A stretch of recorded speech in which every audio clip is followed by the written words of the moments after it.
welcome back to our latest Redmond reviews. I am Chris Garlock, American Go e-Journal. With me, Michael Redmond, 9-Dan professional. Good morning, Michael. Good morning. All right, bright-eyed and bushy-tailed, ready for game 14? Yep. We are just plowing right through this second batch, and I gotta tell you, just from the comments, and by the way, folks, keep those coming. We do look at them. We have started a series responding to your questions, doing some Q&A with Michael. So you can ask both specific questions about positions, but also just general questions. I guess you could ask questions about the dog. I don't know. Michael will decide whether he wants to answer those or not. That'll be up to you. All right, back to game 14. What is the story of game 14? Okay, we're going to see a double kakari against a star point. Have we seen that before? Not in this series. No. In the Master series, AlphaGo would play away when the opponent played a kakari against the star point sometimes. Yeah. And so this is going to be the same joseki that it was playing in that case with the star point. And so in the Master Series, AlphaGo was just playing it with one side. And we're going to see, that's white in this case. It was just playing it with white. And we're going to see how it plays with black too, because it's playing against itself. And it has a special move for black too. So it's a new joseki that actually makes some sense. So it's going to be interesting. Cool. All right. A double kakari and a new joseki. Yeah. So we have this opening where black is playing the shimari on the right and white plays the kakari. And this is usually a point in the game where black plays some kind of a pincer maybe, or the tsukehiki joseki in the lower right. Usually you see black playing something in the lower right. Sometimes a player will play this kakari. Like when I do this, when I try to do this, I would be playing this kakari before the shimari. So I would be playing the kakari at this point.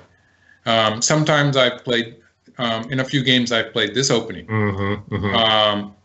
In a case where most players would be playing some mini Chinese type of thing, but it's okay to play the shimari too. Okay. And the idea behind this kakari here is that it could be a ladder blocking move when stuff happens in the lower right. Right. And like it can happen with the high pincer, the two-space high pincer too. But AlphaGo has a special joseki for that one anyway, so I'm going to do it with the low pincer.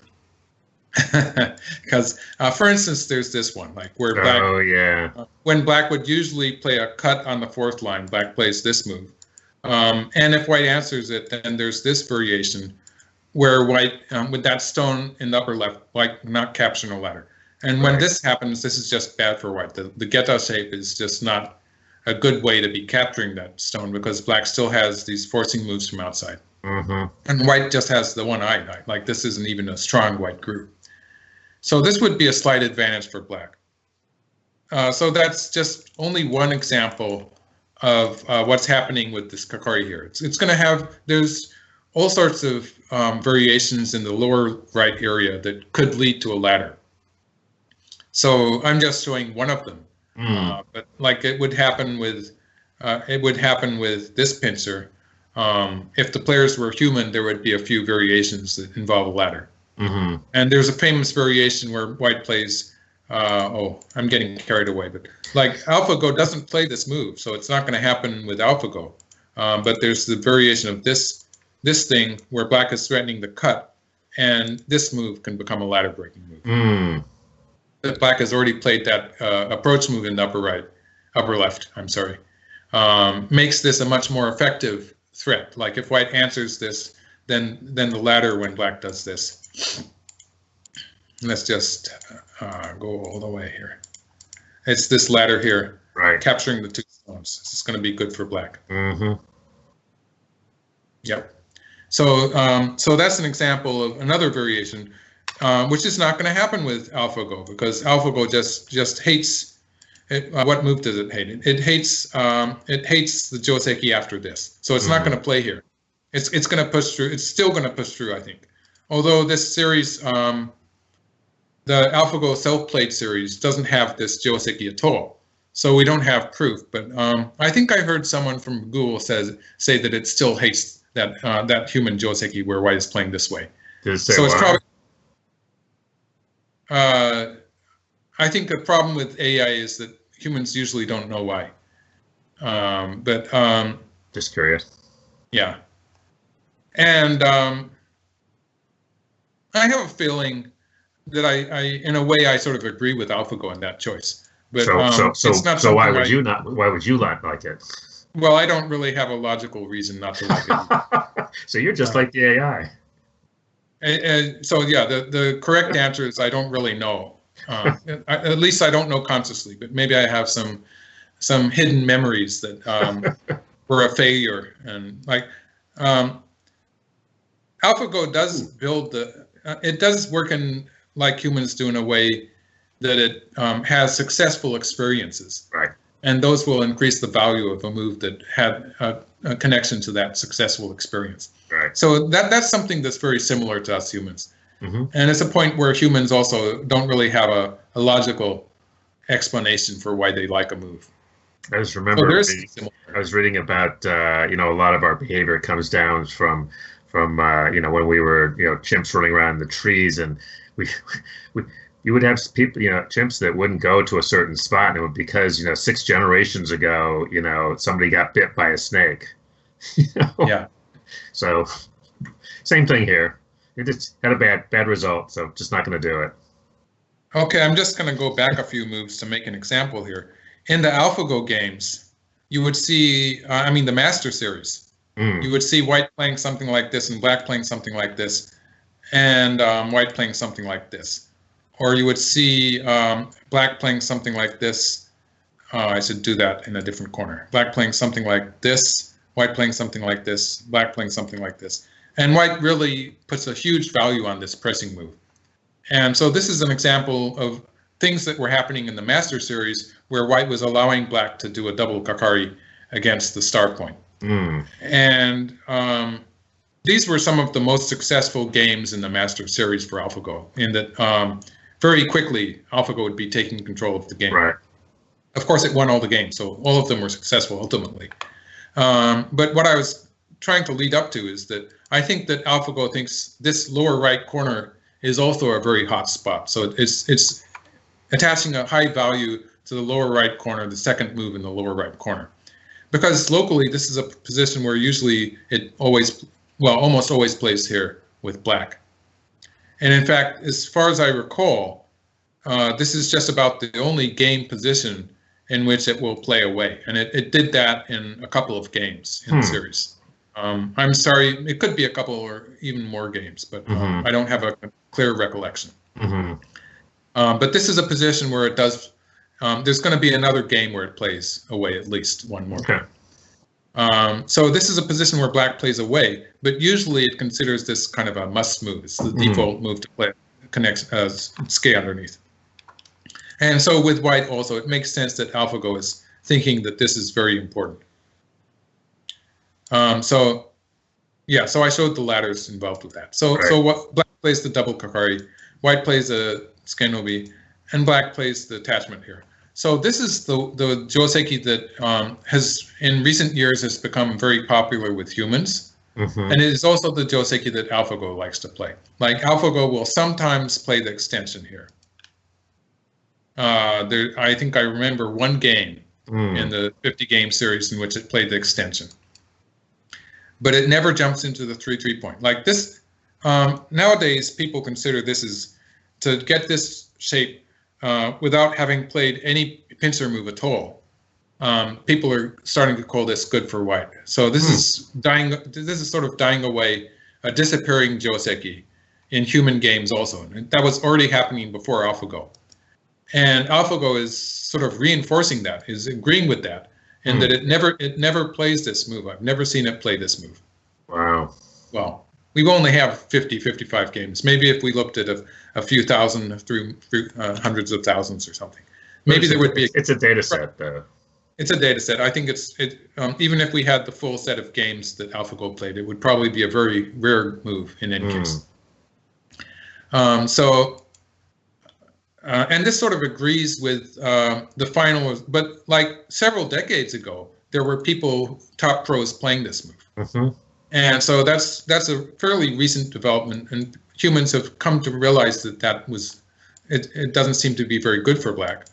And so amateur players are still, with their joseki books, they're still seeing that move being called a joseki. And by the time it's a book, it's out of date anyway, from a professional viewpoint. So it's a problem that amateurs will have to deal with. Watch out for those books, guys. Of course, the books that I write, except for Michael's books. I was just going to say, yes, those. Good, yeah. Yes. That's because they're ebooks, so they're very new. I can change them too. Yeah, that's right.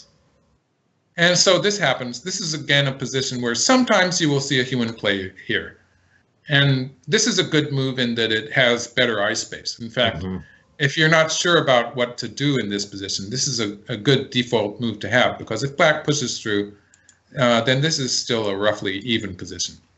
White has, and it's more difficult for black to kill the white group when white plays here. White has better eye shape. Of course, in game 13, we were seeing a position sort of like this that did get killed, but not to mention that though.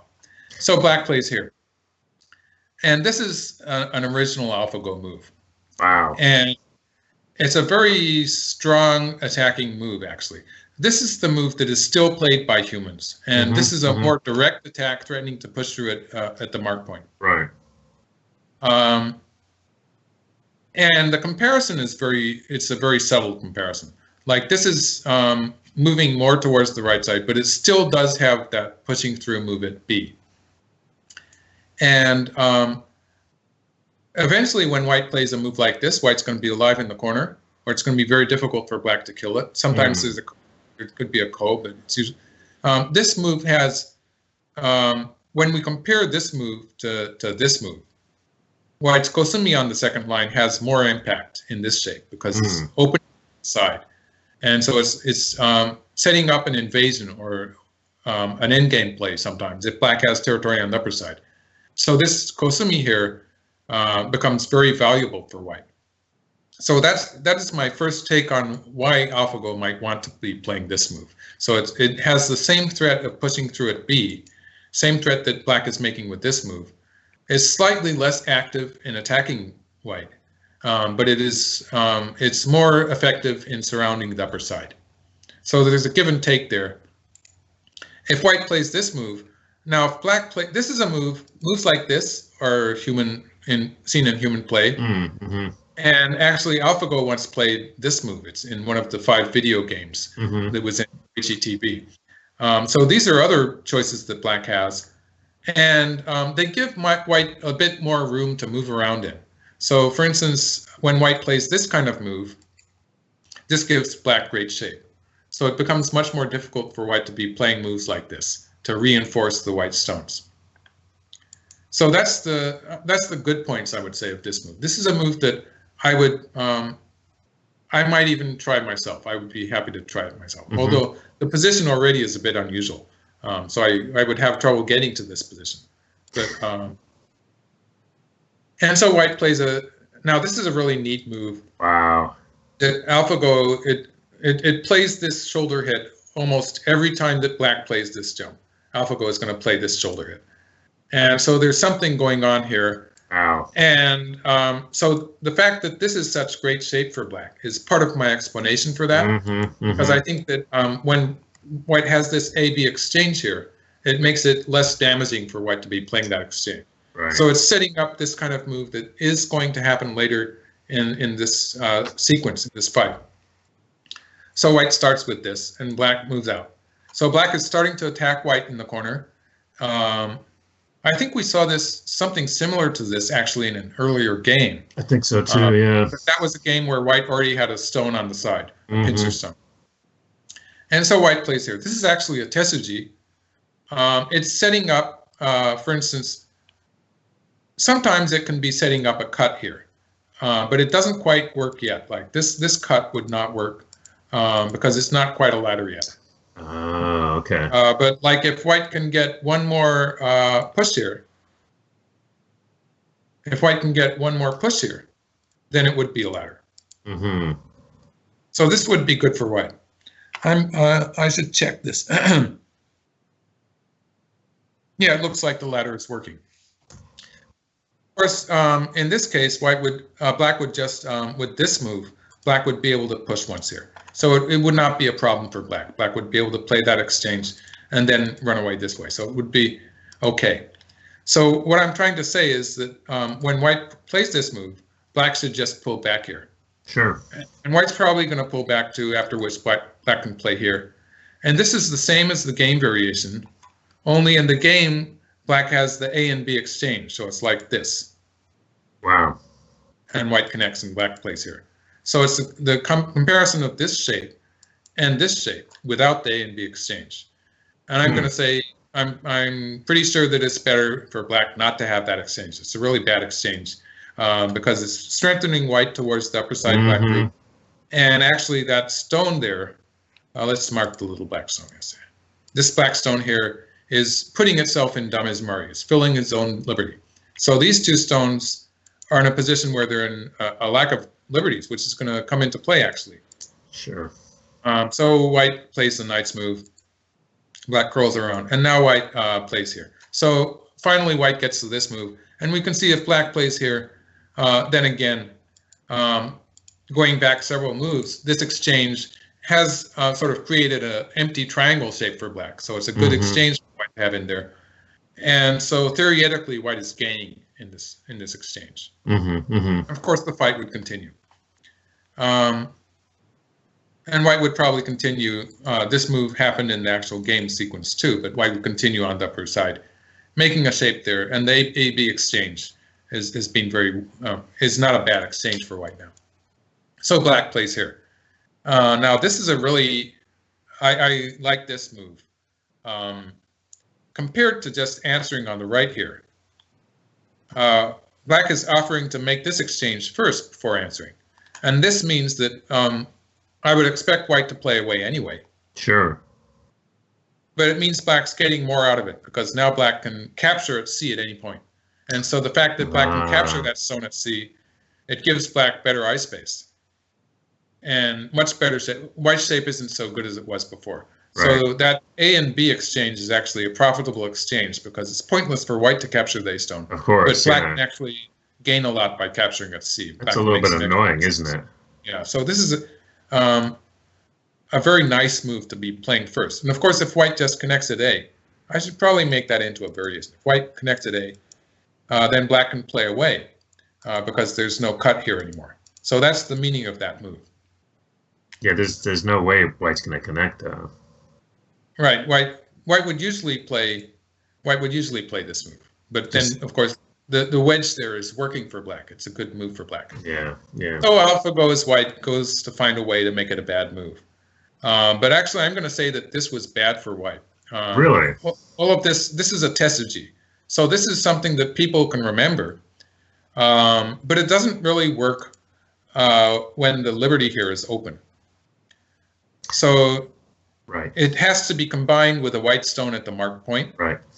And what AlphaGo is trying to do in the sequence that's going to start right now is white is trying to make that mark point forcing so that white can play more strongly on the upper side. That makes sense. But white is going to give up a lot to accomplish that. So that's why I'm going to say that all of this is going to be bad for white. So this is the tesuji here. And we can see that the Damismari of black stones, like if black would usually play from underneath, but we can see that black has no way to capture these white stones. So this would be pretty bad for black, actually. So that's how this mark move that I was talking about earlier is coming into play. Yeah. Because without this mark move, black would be able to just take from above now by cutting here. But black is filling his own liberty with that move. And it's really a bad exchange. And so black just captures the one stone. And we can see the left side looks a bit, it may be scary for black, but it turns out black's going to win by one move. White comes down, and black can play this in the corner. And so black has a one move lead, like white can, why don't we try filling some liberties just to make sure people understand. Like white plays here, white plays here. Black can even just answer like this. And white has to come down here. Well, actually, that was a mistake. So yeah, because now white's ahead. Let's say black fills this liberty. and then comes here next. So black has 3 liberties, and white has only 2 liberties on the outside. Right. So white's going to lose. So basically, white is just making this move possible by creating a forcing move at the mark point. So that's what all this was about. White was just making a forcing move at the mark point, and white's going to get some profit on the upper side, but white has actually lost a lot on the left. So I don't really like this variation for white. This is the game sequence actually. You think it's too high a price to pay for white? Yeah, white's paying too much to start with, and that's a very nice black territory that white's helped create. Right. Of course, just to explain what the point is, if black pushes through here, without this whole exchange, this would be devastating for white. But of course, now white can capture these black stones on the left side. So this would be a win for white. So that's what white was setting up. And so black, okay, I moved a bit too far ahead. So when white pushes against, black has to play here. And so with this exchange, by playing at A and making all that sacrifice, white has punished this move and made it a bad move because now white has captured that stone. And black plays here. And I would question this move. I've marked A. That is where I would play with black. That would start to build the upper side black territory. So that's where I would play. Because I really like the way white played here. Usually you don't play a shoulder hit on the outside of a big shimari like that. Sure. But AlphaGo does it all the time, actually. So I guess it's okay. There's the problem I have with the way black is played here is that black group moving out from the upper side is not 100% connected to the left side. So there's some potential that black group could end up floating around in the center without eyes. So I'm not really satisfied with black, and I would go back to this point and say that I would play it at A. That would settle the black group, and it would make some extra territory on the upper side. So I see no reason to play there, not to play there. So black plays on the right side. This is an unusual move in itself in regard of the lower right corner. But I sort of agree that this is a position where black could play moves like this or moves like this also. Playing from the right side is an option. Like normal move would be to play from the corner. But in this game, I have the feeling that the right side is actually pretty big. Because white could continue with actually probably not that move, maybe something like this. White could actually make a lot of space on the right side. White has potential to make a lot of space on the right side. And the lower side and the left side seem to be sort of Mii-like. They're about the same size. Black would have trouble deciding which way to start building territory. You're still worried about that group in the upper middle too, right? There is some bad aji there, which is going to happen in the game. We're going to see it happen. Cool. So this is similar to moves like this and this. It's an unusual distance. Like this one is the more usual pincer, right side. But I sort of like the direction of play that black is. And now white plays the honey underneath. Perhaps you're familiar with this joseki. Usually black pulls back to the left, but black cuts here. Whoa. Whoa. And it's probably the first time that I saw this move. Obviously, it depends on the ladder. Is that at all a joseki? Is there any like weird joseki in a book somewhere for that? I'd say it's a new move. Cool. Whoa, 2 new moves. Now, okay, just to do this one. Your show book's the normal one, here, yeah. And white plays here. Usually you see something like, for instance, something this would be okay for black. This is something that you would often see happen. And black has a little aji with that cutting stone. It's not safe, but later on black can do stuff like this to try to squeeze from the center. And this is sort of similar to what actually happened, because what black is doing in the game is sort of forcing this sequence. And the nuance here is that at this point, while the old joseki is for white to play the cut here, white actually has a number of choices. Like white can go down and then cover, which would make a big difference to what happens on the outside. This would be much better aji shape for white. It would be better shape for white because black would not have any forcing moves from the right side or from the center. So compared to this one, where black can sort of hope for a kind of a squeeze here, there's no such squeeze in this shape. So that's one thing white can do. And this also has the potential of turning into something like this, which would be a completely different fight. But black does have sort of bad shape here, so it's going to be an even result locally. There's also the fact that white can do stuff like this, which would lead to another complicated variation, a completely different game. So there's all this stuff that could happen, and with this cut here, which is a strange-looking move, black is avoiding all those possibilities.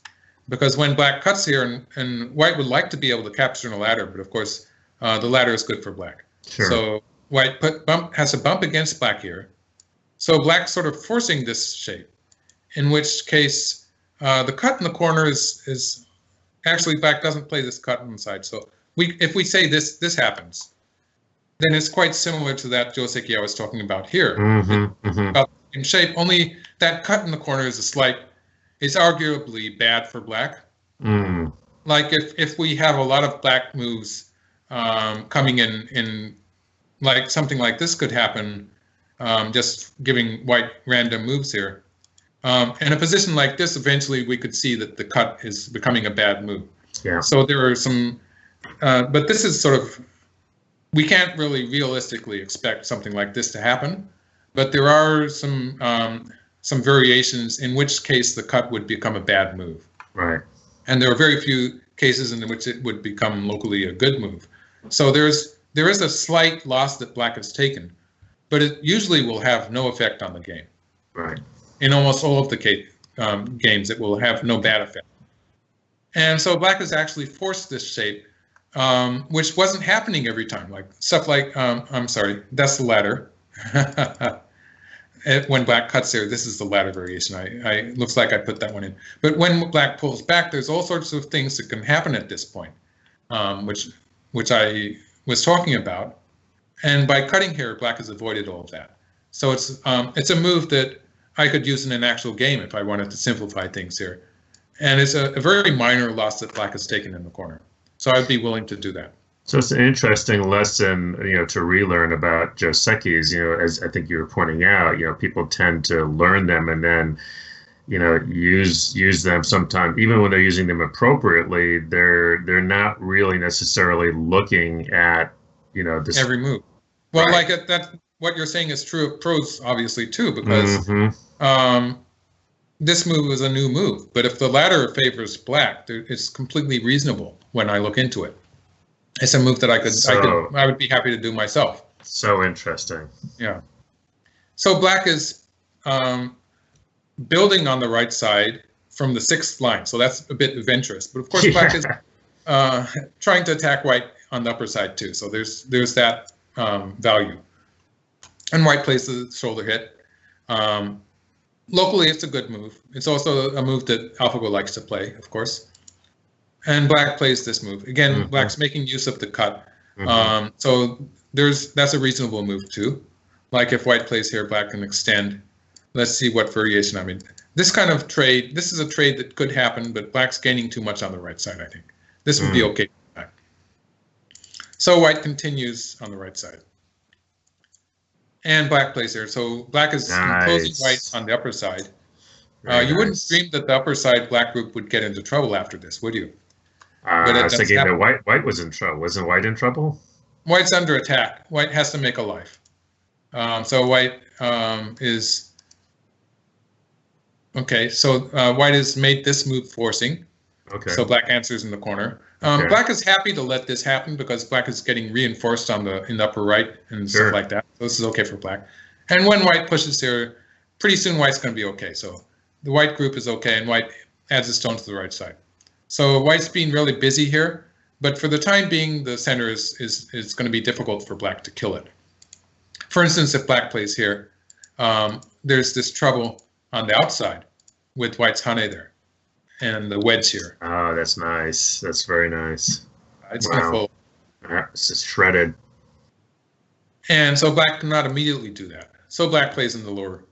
And now the lower side looks more important because of that weak black group in the lower right. So white answers, and black jumps into the 3-3 point. Now this is a very aggressive move, but it is sort of black does have that background of a lot of stones towards the center. Absolutely.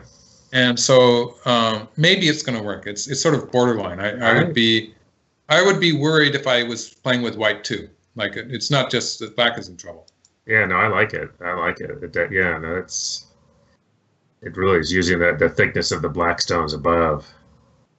And now white is threatening to play an attachment at A. Mm-hmm. And so white is making sort of reusing that sacrifice that white made in the upper left early in the game that I didn't like. But there, we can see that AlphaGo is very good at sort of recycling these wasted stones. Like it plays moves that are supposed to be wasting the potential of the area, and then it does find a way to make use of it after all. So this is an example of how AlphaGo is really good at using the agi of stones that is sacrificed. Mm-hmm.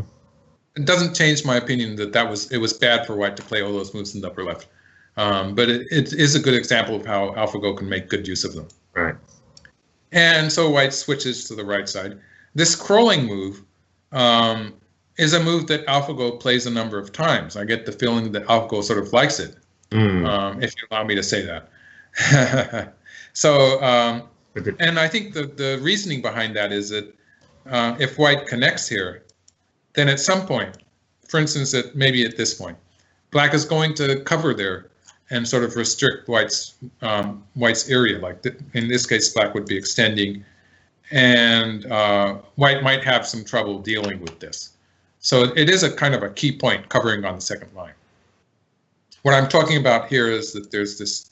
I was just trying to read that out. What happens there? It's troublesome for white. Gotcha. Okay. And so there's this kind of thing, and so white crawls. Yeah, AlphaGo really likes to do that. With black, I would want to pull back, but actually AlphaGo didn't do that with black. Black just slided, and white gets to play the honey. So this is a position where we're seeing that the crawling move is actually working very well for white, because white's making a base there for that group on the left side. And of course, black is pushing. Black's idea is to push through and cut here and get something in return.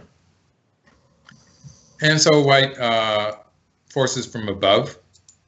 And now it gets really exciting because white's going to use this from the upper side. So this is a point where, you know, if you were playing a very casual game and not really thinking, then from this sort of flow of stones, you would probably want to play something like this, which would just sort of lose all of the potential here. Mm-hmm. It wouldn't be good. So this is an example again of AlphaGo reusing the dead stones on the left there. For instance, if black plays a hane here, now this is going to get very, very troublesome for black. This is threatening a ladder, of course. Yep. And the ladder works for white, yeah. So black covers. And it's already trouble. But in this variation, white's just going to, it's not just that white's going to try to escape. White's going to mess with the whole area.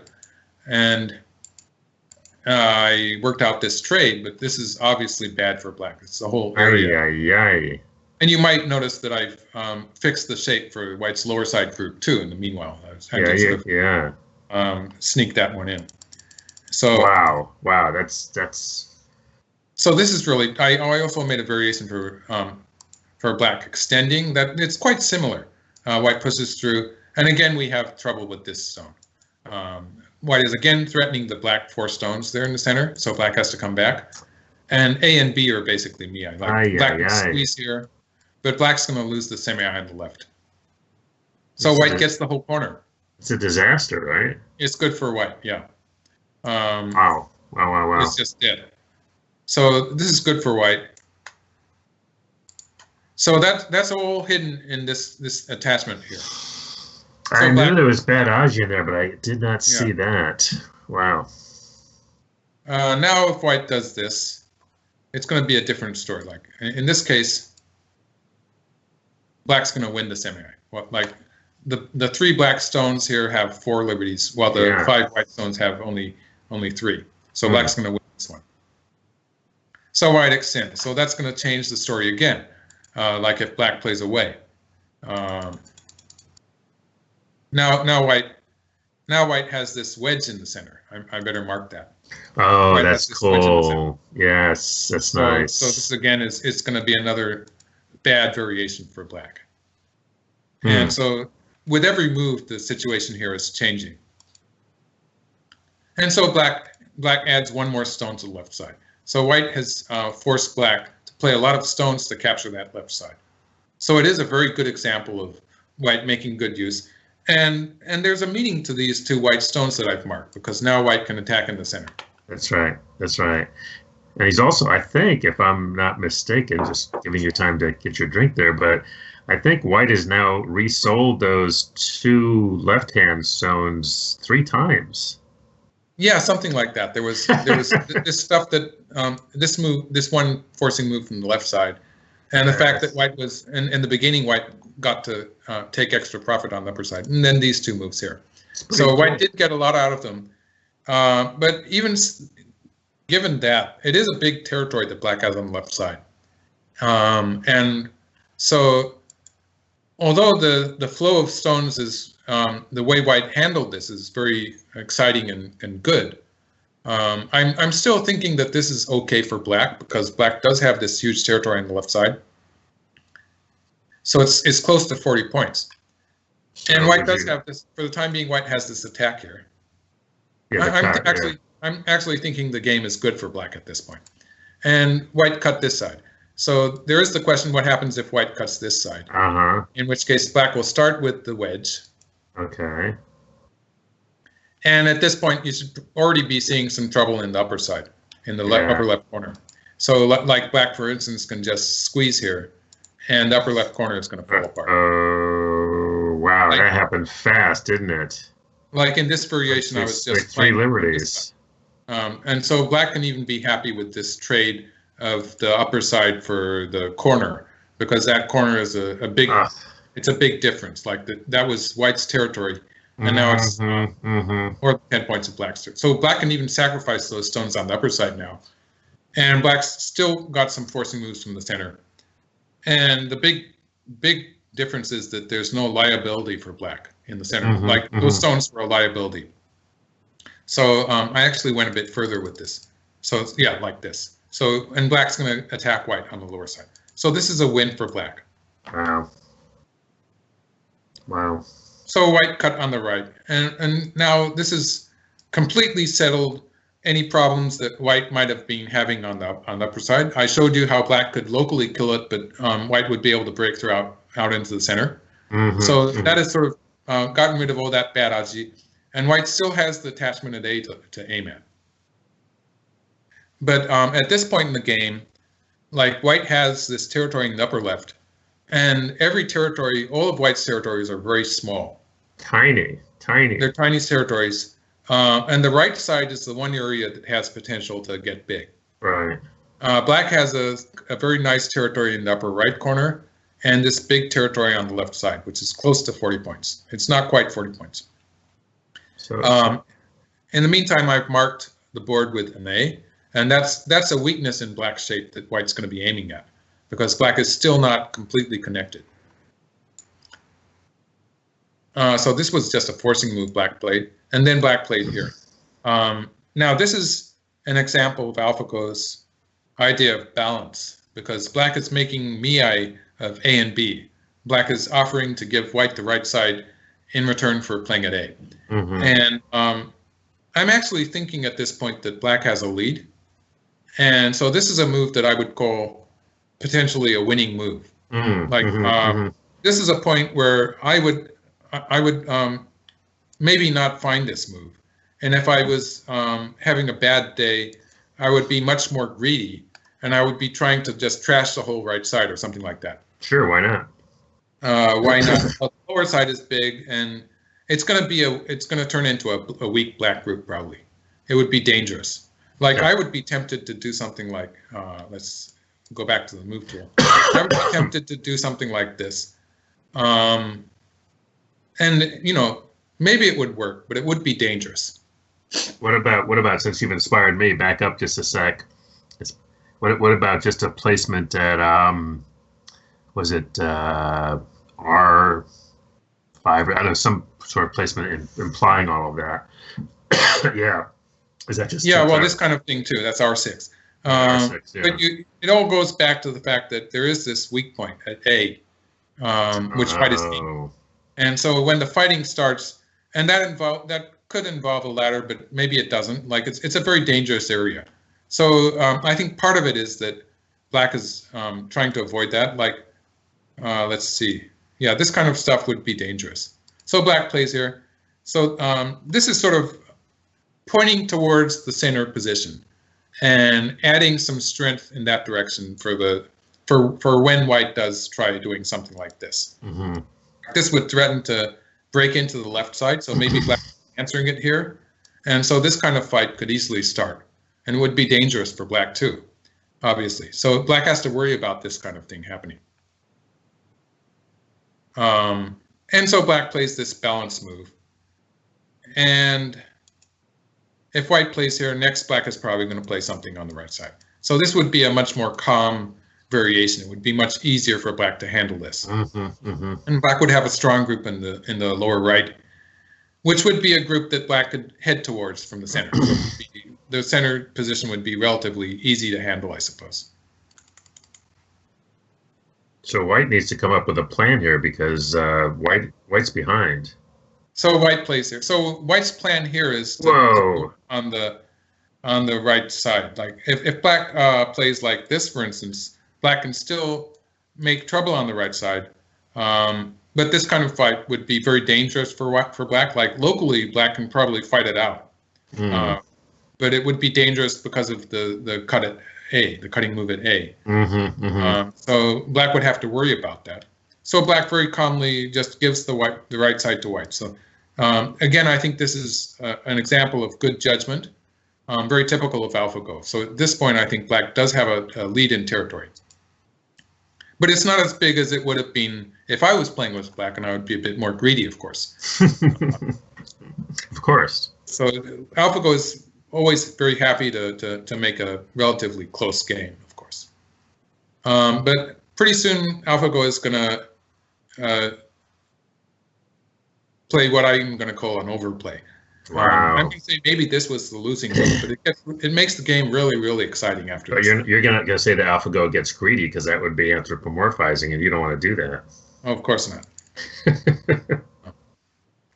And so I'm going to say that black should have played here. And this, of course, while it's attacking white, it's a kind of a soft attack. Protects the cut, too. It's more protecting black in the center. Mm-hmm. And so white can easily make a life with something like this, and black just comes on the side. And this is going to be a relatively close game, but I'm gonna call it a win for black. Sure. Yeah. No, it seems right. So, but that's not the game move. It's not the game move. Oh, wow. This is a very bloodthirsty. Whoa. Move. And if you played that, what would we call that, Michael? I would be bemoaning my greediness, I'm sure. Yes, you would. Yes, you would. And it just doesn't work. I suppose the way white refuted it was just brilliant, but it just didn't work. So it was. I'm pretty sure that it's a pretty cool move. Yeah. It's a pretty cool move, isn't it? I mean, it's just. Well, locally, there's a number of ways that black can make use of this. Locally. But there's that problem with the attachment at A. The cut, yes, I see. Okay. And this jump that white has just played is sort of going to work well with A. It's beautiful. There's a connection there to the attachment at A. Yeah. So black pushes through once, but that hasn't really solved the problem. No. Black is and the problem with this is that black isn't really succeeding in killing the white group locally. Right. Like. White was in a timid mood. White could just play here. Mm-hmm, mm-hmm. Black has to play a hanesugi underneath. Even locally, this is already a seki. Okay. Yeah. Yeah. But this would sort of revert to the winning variation for black because black would be pushing white around a little bit. It's costing points too, right? It's costing points. But in the game, white found a more active way to punish this move, because white plays the tardy once and then pushes on the outside. And so white's starting to put pressure on black here. Like if black plays something like this, white's eye shape is endangered, but white can just push through here. Locally, black wins the semi-eye. But white's going to start trouble in the center here. You can probably see that I'm having fun here. Oh yeah. But oh yeah. There's trouble on all sides for black. Like if black plays this, that cut that I put in the center is going to now the upper side is just dead. And wow. And so when white plays this way, maybe black's going to take the one stone, but then we can see the left side is going to be in trouble. Yeah, the left side is gone. Now this is going to be a black can capture the left side, but black's going to end up putting some stones inside the left side now. So that's going to be less territory than it was before, and white can easily make a life here. Like white can play here, and then white's all connected up. Wow. And we have a weak black group. Would you believe that? Now the black group is not completely alive. Black was ahead. Yeah, and all that territory, like black had something like 10 points, expecting about 10 points on the lower side. Yeah. So this is a complete disaster for black. Wow. And so what was I talking about? I was talking about black trying to save the two stones. So black didn't do that. Black has to just give them up. Yeah. Yeah. Wow. This didn't really solve the problem, because now white plays here, black connects. Oh, no, black didn't connect. But when black connects, white still has the seki here. Mm-hmm. Like white can still play another move. What I'm saying here is that in the game, black played one hane before connecting. Mm-hmm. And locally, that hane was a bad exchange too. Because if black's going to connect, black should just simply connect. And when black plays down here, at least this move is going to be forcing. White has to answer somehow. It's it's almost like black has gone on tilt or something. It's very odd. It seems to be very erratic. I think after let's see if I can get to it.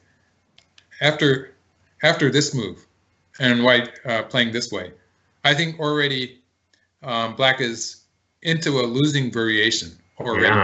Yeah. And so when AlphaGo can find no way to win the game, it does play some strange moves. Oh yeah, we saw that in the last game too, actually. And when the game is already in the bag, sometimes white will play some locally mistakes, moves that I would sometimes call mistakes, but they don't cost the game. They don't lose the game. Once it has a winning position, it's very unusual that AlphaGo will make a losing mistake. Yeah. And so white plays here. In the game, black played one hane before connecting. But again, this is easy for white. White still has a potential seki there. If white plays here, this is going to be a seki or a live shape. Is that good enough? Well, white can do a lot better. White plays once on the outside. And, it's black who's under attack, because the lower side, there's that cut at C, and the seki, white can live at any time with a play at A. White can attack at B, and white can attack at C. So things are falling apart. Yeah. And now white attacks here. And this is just threatening to break into the left side. So black, if black plays on this side, white's going to be able to gain some points there. And with this move, white's already alive. So black has to go back to the left side, and white gets to, even this would be good enough. Like the lower side territory is becoming very thin now. It's not really a living shape. And so, and you can see that white's territory is actually expanded a little bit. It's a nice territory with that eye in the center. And so black has accomplished nothing. And so black pulls back. At least black has the side territory now. Sure. And white connects anyway. So A and B are miai, and the white group is alive. Black has to cover here. This is a huge move. Huge. Wow. And white must. extends. Yeah. So now white is 100% alive. And black is starting to reduce the right side. So black still has this left side territory, which is about 40 points. Mm-hmm. In fact, it's a bit more than 40 points when black has played that hane in the upper left corner. So that sort of added to black's territory. And black does have almost 20 points in the upper right area, close to 20, a bit less. And then something close to 10 points on the lower side, although there's some bad aji when white plays here. There's 70 points then. Yeah, so black has a lot of territory, and white has to take the whole right side to stay in the game, in which case it would be fairly close. But actually, black still has a very weak position. And I guess we'll just ignore this stuff that's happening on the lower side. I think it was a slight mistake by black because these marked stones here are not 100% dead. Like if white plays here, black can force with the hane here. Incidentally, this is a case where actually having the cut here is has turned out to be good for black because black can play the hane with sente. So there are where it's a good move. But you can see that white's not completely dead here on the side, like A and B are miai. So white has a little endgame sequence that white can play there. Nice. Although actually, if black plays an Atari at B, it will be a ko for black to live anyway. So it's not all that important, but white does have something left there. And white pushes through in the center. And actually, white is playing very gently here. White is offering for black to connect up. And white is saying, all I want to do is I want to surround the right side, and that's going to be good enough. Good enough, so, yeah, sure. So that's what white is saying. So I'm willing to believe it. AlphaGo is saying that this is going to be good enough for white. And something like this will follow. And this will just finish the game. It'll be the end of the game and turn into an end game. So that would simplify things. Let me guess. That's not what's going to happen. If black's behind, that's not going to happen. So black finishes off the lower side, just ignores the fact that the center group is going to die. And this is a big move. And so white says, white's going to attack the center. So white plays here. But white wasn't so serious about living in the lower side, I don't think. That was supposed to be black's territory to start with, right? So it's such a big. And white comes again. It's really funny to see white saying again, why don't you connect up in the center? It's like sort of offering. Why can't we all be friends? Yeah. Offering to save black. That's right. So if black does that, white's just going to connect here. And this is actually better than before because it's a bigger territory on the right. Oh, yeah. Yeah. So this is just what white is trying to settle things down. And black is refusing. So finally, again, white is offering the same deal, but black refuses. And now white has to connect. And black is just going nonstop into white's territory. It looks like black's gaining a lot of points, but actually this black group isn't connected up in many ways. Like it's falling to pieces. So white starts just when white plays here. This is already a ko. Because if black connects, I've been trying to work that out. Sure. Oh, an A. So okay, it's already a ko. But black just ignores that. So for the time being, black doesn't really have time to save that marked group. And in the meantime, black is reducing white's right side greatly. So the territory is looking good for black at this point. And so this was a forcing move. And black plays there in the center. And still black is not connected. Like if black black is playing all these forcing moves, if black, if black connects here, white can still play here and it's going to be a ko because black has to play something on the right because of this this cutting point here. And so it's still going to be a ko, this ko. It's a very serious ko for black. Yeah, I'll say. And there's another ko that I haven't been talking about. We don't have enough ko's. We need another ko. There's another ko that maybe I'll talk about it later, when it's relevant. Okay, so black instead of black can't even save. It's a ko anyway, right? So it's sort of like a double ko in the center. Yeah. But instead, black just plays away. And this is a big move, and it's creating some ko threats at A. But it looks pretty desperate with 2 ko's for white to kill in the center. There's actually a 3rd ko. But yeah, so black's playing these ko threats. And I'm pretty sure that there's a lot of variations here where white could have won by a large margin. But first I'll talk about this ko threat, which probably looks a bit confusing on the right side. If black finishes the ko, white can play an Atari here, yeah, and just capture the black. Yeah, I actually worked that out. Yeah, it's pretty straightforward. So black answers this one. And this has the added value. Okay, I can talk about the ko now. This has the added value that it's making the ko here when black plays here. It's going to make this ko really disastrous for black because white can play like this. And when white wins this ko here, the whole right side is going to fall apart, right? So white's going to get a huge territory on the left side. I'm sorry, it's the left side. Yeah, left side. Yeah. So this would be bigger than anything else that could happen on the board. Like white, there's no way that black can capture a big white group. So this would be bigger than capturing the upper side black group. So this is a code that there's a code there, but it's a code that black cannot really afford to play. No, of course not. So that's the 3rd code that actually black used that as a code threat later. So white plays here, and just looking at this code threat, we can see that white is sort of starting with the small code threats. White has some bigger code threats on the left side, and white has some code threats against the lower side too. But white is just starting with the easy code threats first. With another ko when black connect, let's see, where did I put that variation? The variation where this one I bet. There's this other ko on the right here. So white has 2 chances to make a ko in the center. Even if black connects her, white can make the other ko with this one. So white doesn't really have to try so hard at this point. White's just waiting for black to finish the first ko, so white can start another ko. Sorry, I got it now. So white's playing very gently here with the first ko threats, and white's saving the big ko threats for later when the second ko starts. And so black is playing these ko threats.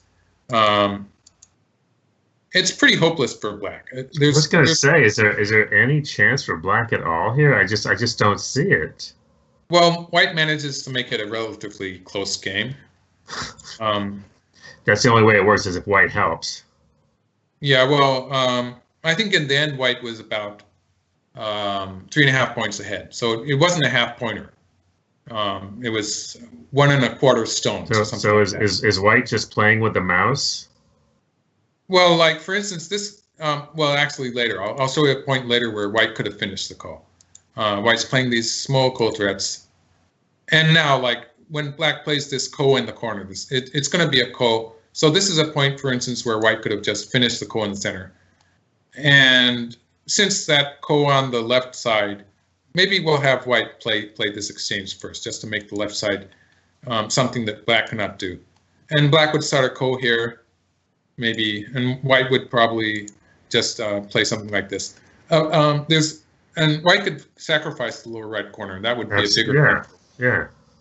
So this is but actually maybe it's safer for white to just be answering all of black's ko threats. But this was the point where if white had played this way, it probably would have been a bigger win.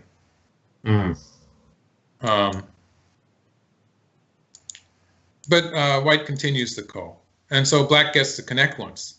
So this is getting rid of the ko at A, and now it's a ko in earnest. Now it's a direct ko. And so they continue. Now we can see white is starting to play more threatening ko threats. Like these ko threats are big. And now this right side ko threat is actually pretty big. Black's next move would be to cut here. And that would capture 4 stones. And like white would have to protect this side. So black would be able, this would be capturing white on a larger scale. So maybe a bit better. This would probably be a big win for white also, but white didn't do it that way. White just is enjoying the call. And actually with the black call threats, white's getting some extra profit here. But we can see from this move that black played, which really should be connecting the call like this. And white would play this final endgame. I think it looks like a small win for white. Like white would continue this way. Something like this. I actually made a variation for it this far. And I forgot but it's going to be a small win for white. I forget my exact. It's a few points, I think. Yeah. A few points. So black is trying to continue the call. It shows that by playing this move, black is still trying to confuse things, but it's not very big. And white continues. White's not really trying here, but black runs out of code threats. So we're going to see black playing some bad code threats. I was going to say, this is not. We've had some games with some really good endgame. This is not one of them. Not really. It's just the fact that black couldn't find a winning variation. So black is trying to confuse things. And white is really playing very tightly and avoiding complications, you might say. And this code threat that black's playing in the lower left is a slight loss. And so this might have expanded the margin a little bit. And so we continue. It is a very exciting game because of all the co-fighting. And we're going to see black use this move. Black actually starts the co here, but it's not a code that black can fight. So black's just using this co-threat. Using it as a I see, a direct co-threat. Yeah. And so finally, it's interesting what white did in the corner here. White could have won by playing some random Yosei move. It would have been quite similar variation, a similar margin. But white actually played two moves here to make a bigger territory in the lower right corner. So white gained something like 3 points in the lower right corner. Wow. And filling a liberty there, there's an extra point attached to that when white squeezes black on the lower side. And we can see one of those nonsense moves that black AlphaGo sometimes plays when it's losing anyway. And then we are finished. The endgame here is quite correct. There's nothing wrong with the endgame moves here. And so we're approaching the end. At this point, AlphaGo resigns. And I think it was 1 1/4 points for white or something stones. So something like 3.5 points in territory counting. But doesn't it feel like white had to work really hard to get it to be that close? I do get that feeling. I think white had opportunities to win by larger margins. It's like AlphaGo felt bad for itself. I get the feeling that both AlphaGos are a bit upset when they don't get to the half point. And so it's a bit early resignation, maybe. Wow. But still very entertaining. I mean, you wind up with, as you point out in the middle there, there's not one, not two, but 3 codes. 3 codes that actually happened, yeah. That actually happened in that. Of course, one of them was a code threat, but yeah. Amazing. And I found the fighting on the left side there where white was making use of those captured stones so many times. Very skillful playing by white. Yeah. And so I like that part. Even though there was a period where I was feeling that black was winning, I really admired the way that white was playing there on the left side. And it seems like that's something for us to learn from in terms of sacrificing stones, but sacrificing them in a way where you can really get the maximum use out of them. And I think that's certainly something, certainly at the amateur level, that we don't think enough about. Well, for instance, like this move here, making use of aids is something that you might overlook in an actual game. Absolutely. Of course, the stuff that happened later on with this move was just amazing. So that was, I wouldn't really expect an amateur player to do this well, but at least to use this is something that if you thought of it, it would be fairly obvious maybe. But it's something that is often overlooked in an actual game. Right. Well, another a really exciting game, Michael. Thank you so much for the incisive commentary. Thanks to everybody for watching. Keep those cards and letters coming. Hope you're enjoying them. Hope these are a fun part of your Friday evenings. I was showing my dad these the other night when I was visiting up in Rochester, and he was really enjoying your commentary. So you're definitely reaching a wider and wider audience. So thank you as always. So we'll see you guys next week. Thanks again for watching.